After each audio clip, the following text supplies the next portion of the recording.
హరే కృష్ణ. అందరికి ప్రణామాలు. మనందరికీ ఒక పెద్ద ప్రశ్న ఉంటుంది.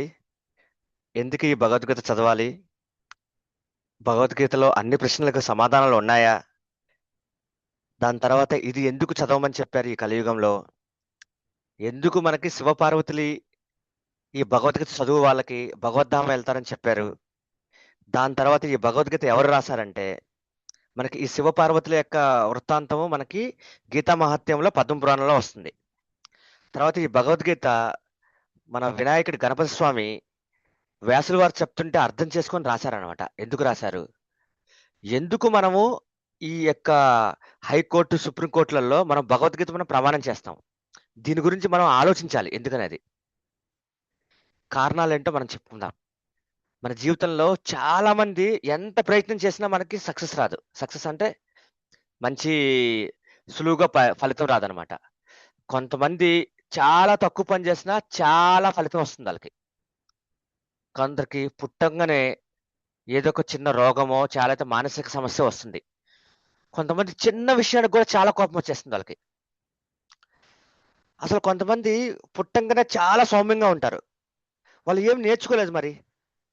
కానీ కొంతమంది పుట్టిన 2, 3 సంవత్సరాలకి కోపంగా ఉంటారు పిల్లలు కూడా. అది ఎందుకో నాకు అర్థమయ్యేది కాదు. రెండోది, కవల పిల్లలు పుట్టారనుకోండి. ఒక ఇద్దరు పిల్లలు పుడితే ఇద్దరు ఒకటే రకంగా ఉండరు. చూడ్డానికి ఒకటే రకంగా ఉండొచ్చేమో. కానీ వాళ్ళు ఇద్దరు కలిసి సేమ్‌గా వాళ్ళకి పద్ధతులు, వాళ్ళ యొక్క చదువు, వాళ్ళకి జ్ఞానం ఉండదు. వీటన్నిటికి కారణం ఏంటి? కొంతమంది ఎంత డబ్బున్నా సంతోషంగా ఉండరు. కానీ కొంతమంది ఏమి లేకపోయినా చాలా సంతోషంగా ఉంటారు. మనం ఒక స్ ఒక ఒకటి తీసుకున్నాం అనుకోండి ఎగ్జాంపుల్. ఉదాహరణ. మన అనిల్ అంబానీ, ముఖేష్ అంబానీ ఉన్నారు గదా! వాళ్ళ తండ్రి గారు ఇద్దరు కలిసి ధీరుభాయ్ అంబానీ ఇద్దరు కలిసి సగం సగం ఆస్తి ఇచ్చారు. కానీ ముఖేష్ అంబానీ ఆస్తి ఎంతుంది ఇప్పుడు జియో ఇవన్నీ. అనిల్ అంబానీ ఏమైంది? చూసారా ఇవన్నిటికి కారణాలేంటి? దీనికి భగవద్గీతలో చాలా చాలా ఉత్తమమైన సమాధానాలున్నాయి. కారణాలు. వీటన్నిటికి ఎందువల్లంటే కారణం గుణ సంగోస్య. అంటే మన యొక్క త్రిగుణాల యొక్క సంగమం వల్ల ఇవన్నీ జరుగుతున్నాయి. మనం పోయిన జన్మలో చేసుకున్న కర్మ వల్ల, ఆ త్రిగుణాల వల్ల చేసినవి మళ్ళా ఈ జన్మలో మనం అనుభవిస్తున్నాము. ఈ జన్మలో చేసుకున్నవి కూడా మళ్ళా అనుభవిస్తాము. సో, అసలు మనం ఎవరిమి? ఈ డౌట్ రావాలిగా ఎవరికైనా. ఎందుకంటే ఇన్ని విషయాలున్నాయి. మనం ఎవరమో తెలియాలి గదా! మనమంతా ఎవరమంటే భగవంతుడు చెప్తాడు భగవద్గీతలో. మమవివాంస జీవలోక జీవభూత సనాతన. మనమంతా గూడా భగవంతుడి యొక్క అంశలమే. అంటే భగవంతుడి యొక్క పార్ట్స్. తర్వాత జీవభూత సనాతన. మనమంతా కూడా సనాతన అంటే ఎప్పటినుంచో ఉన్నాం. ఏంటి భగవంతుడు ఎప్పుడే నుంచో ఉన్నారో మనం కూడా ఉన్నాం. కానీ ఈ శరీరంలా కాదు. ఆత్మ రూపంలో ఉన్నాం. కానీ మనం ఏమనుకున్నామంటే ఎప్పుడు ఈ భగవంతుడికి సేవ చేస్తూ ఉండాలా? నా ఒక్కడినే నేను సంతోషంగా ఉండాలి. సెపరేట్‌గా ఉండాలి. మనం అంటాం గదా! కంబైన్డ్ కుటుంబం నుంచి నేను సెపరేట్‌గా ఉండాలి. ఫ్యామిలీ పెట్టాలనుకుంటాం కదా! అలానే మన యొక్క ఆలోచనొచ్చి నేను సెపరేట్‌గా ఉండాలనుకుంటాడు. భగవంతుడు ఎంత చెప్పినా మనం వినలేదు. దాని తర్వాత ఏం చేయాల్సొచ్చింది తప్పక. ఎందుకంటే జీవుడి యొక్క కోరికను తీర్చాలి కదా భగవంతుడు. ఏం చేస్తారంటే ఒక భౌతిక లోకాన్ని సృష్టించారు. సృష్టించి దాంతో పాటు వదిలేసా మనకి ఒక తండ్రిలాగా మనకి పరమాత్మగా వచ్చారు. కానీ ఈ భౌతిక లోకం వచ్చింది అంటే దీనికొక నియమాలుంటాయి గదా! ఎందుకంటే మనం ఆయన నుంచి వద్దనుకున్నాం కాబట్టి ఇక్కడ ఒక నియమాలను పెట్టారు. ఏం నియమాలయి తెలుసుకుందాం. ఏంటంటే ఇక్కడ ఈ భౌతిక లోకం అంటే 14 లోకాలు. అంటే భూమి, భువర్లోకము, స్వర్గలోకము, మహర్లోకము, తపలోకము, బ్రహ్మలోకము, కింద అతల, సుతల, తలాతల, పాతాళ, స రసాతల, పాతాళ. దాని తర్వాతగా ఒక 28 నరకాలు పెట్టి, వీటన్నిటి రూల్స్ పెట్టి, అయ్యా ఇక్కడ ఉండి నువ్వు ఆనందంగా ఉండాలనుకుంటున్నావు. నేను చెప్తాను నువ్వు ఆనందంగా ఉండవు. కానీ నువ్వు అనుకుంటున్నావు కాబట్టి ఈ రూల్స్ పెట్టి ఇచ్చేసి మనకి ఒక మాన్యువల్. అయ్యా ఈ భగవద్గీత చదివి నీ ఎన్ని రోజులు ఆనందంగా ఉండాలో అన్ని రోజులు ఆనందంగా ఉండి, ఈ భగవద్గీత చదివి నా దగ్గరికి రా అని చెప్పి ఒక మాన్యువల్ ఇచ్చి పంపించారు. ఏమైంది ఇక్కడికి రాంగానే, మనం ఎలా అయితే వర్షపు బొట్టు భూమి మీద పడంగానే ఏమవుతుంది? కలుషితం అవుతామండి. ఏం కలుషితం అవుతుంది? మనం డైరెక్ట్‌గా వాటర్ పట్టుకోండి ఎంత ఎంత శుద్ధంగా ఉంటాయి. అదే భూమి మీద పడితే ఏమవుతుంది? మట్టిలో కలిసిపోతాయి. అలానే మనం సచ్చిదానంద రూపం. ఎందుకంటే భగవంతుడు కూడా సచ్చిదానంద రూపు కదా! మనం నేర్చుకున్నాం కదా! ఈశ్వర పరమహ కృష్ణ సచ్చిదానంద రూప అనాదిర్ అదిర్ గోవింద సర్వకారణ కారణం. అంటే మనమంతా కూడా భగవంతుడు సచ్చిదానంద రూపం కదా, మనం కూడా అలానే. కానీ అలాంటి వాళ్ళం వచ్చి ఇక్కడ ఈ కర్మ బంధనంలో చిక్కుపోయాం. ఏంటి త్రిగుణాలు, దాంతోపాటు త్రిగుణాలు ఒకటే కాదు, 3 గుణాలే కాదు, జన్మమృత్యు జరావ్యాధి, వీటితో సరిపోలేదని ఇంకా ఏంటి ఆది భౌతిక, ఆధ్యాత్మిక, ఆది దైవిక, ఈ యొక్క క్లేశాలు అంటే దుఃఖాలు. ఫస్ట్ ఏంటంటే మనం అనుకుంటాం మన యొక్క ఆత్మ, మన యొక్క మైండ్ వల్ల, మనసు వల్ల చాలా సమస్యలు. అందుకే మనకు ఎంతో మంది ఈ యొక్క సైకలాజిస్టులు అంతా ఉన్నారు. దాని తర్వాత ఏంటి ఆది దైవిక అంటే ఏంటి భూకంపాలు రావడము, అతివృష్టి అనావృష్టి వర్షాలు రావడము. ఒక్కసారిగానే ఒక్క వర్షం గట్టిగా పడిందనుక మన పరిస్థితి అంటే మునిగిపోతాం.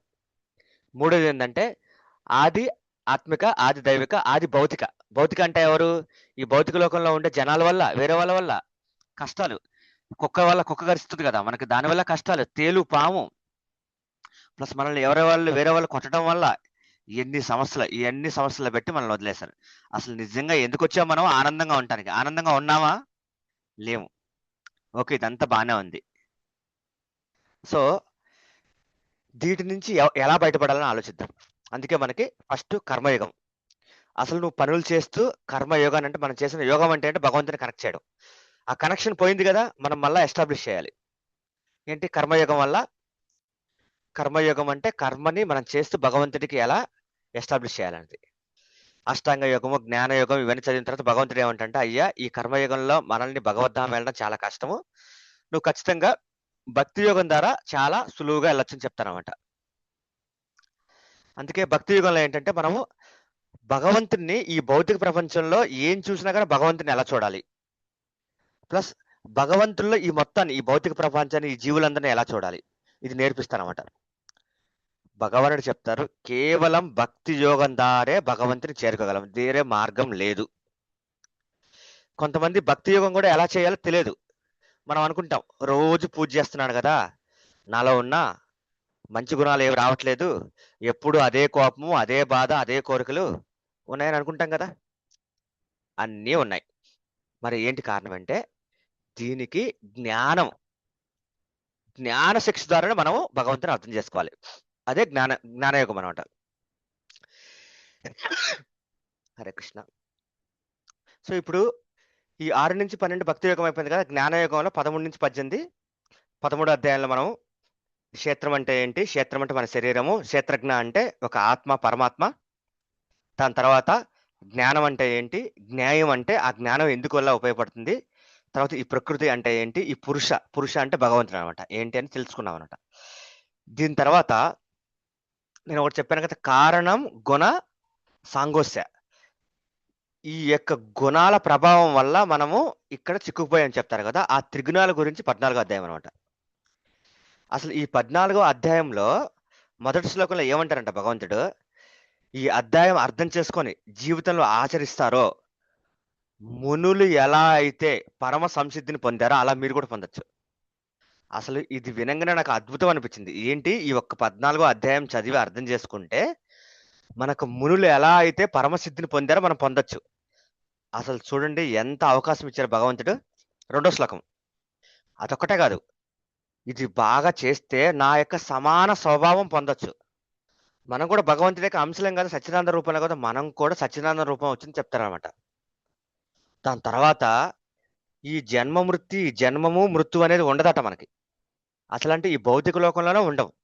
అంటే మనకి సచ్చిదానంద రూపం అక్కడికి వస్తుంది. మనం ఏమనుకుంటామంటే, అందరూ ఏమంటారంటే ఏముంది, మనం అర్పణము ఎవరైనా అర్పించేస్తాము, మన యొక్క ఇండివిజువాలిటీ పోతుంది, అక్కడికి వెళ్ళి మనం కలిసిపోతాం భగవంతులు అంటాం. అలా ఉండదు. ఈ శ్లోకాలు ఏం చెప్పారు, భగవంతుడి యొక్క సమాన స్థితి అంటే ఏంటి, మనం కూడా ఒక రూపం ఉంటుంది మనకి. భగవంతుడు ఎలా ఉన్నారో మనం కూడా ఒక రూపం ఉంటుంది, అది చెప్పారన్నమాట. చాలా మంది ఏమంటారంటే ఏముంది, ప్రకృతిలో కలిసిపోతాం, ప్రకృతి వచ్చిందండి. ప్రకృతి భగవంతుడు జస్ట్ అలా కళ్ళతో అలా చూడడం వల్ల ఈ 14 లోకాలు, ఈ 24 నరకాలు, ఈ ప్రకృతి పంచభూతాలను వచ్చాయండి. భగవంతుడు ఎంత గొప్పవాడో అర్థం చేసుకోవాలి. God is great. ఈ అధ్యాయంలో మనం సత్వగుణంలో జ్ఞానము, సంతోషము, సుఖంగా ఉంటారు. రజోగుణంలో వాళ్ళకి ఎలా ఉంటుందంటే కోరికలు, ఆకాంక్షలు, నేను సమాజంలో గౌరవం కావాలి, దాంతో ఆ బంధనంలో చిక్కుపోయారు. ఇక తమో గుణం వాళ్ళకి కూడా చెప్పాల్సిన అక్కర్లేదు. సోమర్తనం, నిద్రపోవడం, వాళ్ళకి దేని మీద శ్రద్ధ ఉండదు. ఏం చేసినా కానీ అలా ఉండిపోతాం. ఈ 3 కూడా మనకి కర్మబంధనమే. మనం అనుకోవచ్చు, ఏముంది ప్రభుజీ సుఖంగా ఉన్నాం కదా అనుకోవచ్చు. అది కూడా కర్మబంధనమే. ఏమంటారంటే దీన్ని బంగారపు సంకెళ్ళు, వెండి సంకెళ్ళు, రాగి సంకెళ్ళు. ఏదైతేనేమో సంఖ్యలు సంఖ్యలే కదా. ఉం. సో ఎవరైతే సత్వగుణంలో ఉంటారో వాళ్ళు స్వర్గము, ఊర్ధ్వలోకాలకు వెళ్తారు. అదే రజోగుణంలో ఉంటే ఏంటి, నాకు కోరికలు ఉన్నాయి కదా, కోరికలు తీర్చుకోవాలంటే భూమి మీదకి రావాలి. తమో గుణంలో అంటే ఏంటి, సోమరతనం, లేజితనం కదా, వాళ్ళకి ఏం చేస్తారంటే జంతు జీవితాలు వస్తాయి, లేకపోతే నరకానికి వెళ్తారు.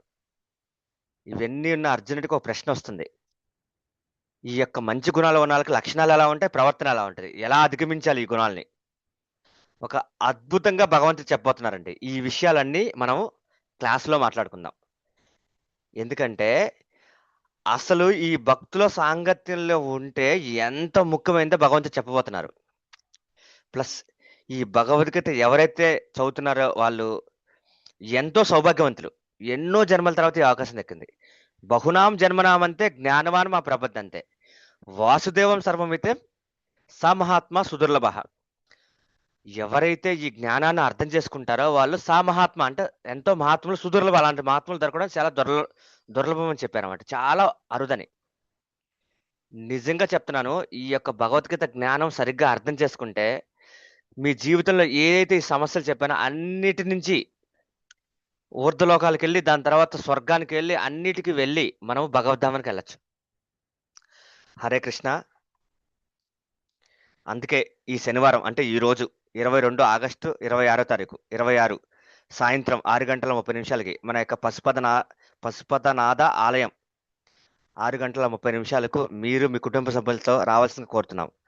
ఈ అధ్యాయం ఎండడం అనేది చాలా చాలా ముఖ్యము. మన పరమశివుడు పార్వతీదేవి చెప్పబోతున్నారు. ఆ ఫలశ్రుతి ఆ క్లాస్లో చెప్తాను నేను. మీతో పాటు మీ మిత్రులందరినీ తీసుకొచ్చి దివ్య జ్ఞానానికి శ్రవణం చేసడానికి పాత్రలు కండి. ఈ వీడియోని అందరికి, మన కాలనీలో వాళ్ళందరికి సభ్యులకు చేరవలసిందే కోరుతున్నాం. చాలా చాలా విషయాలు ఈ భగవద్గీతలో మనం తెలుసుకుంటాం. హరే కృష్ణ. అందరము ఈ రోజు సాయంత్రం 6:30 మన యొక్క ఆలయంలో కలుద్దాం.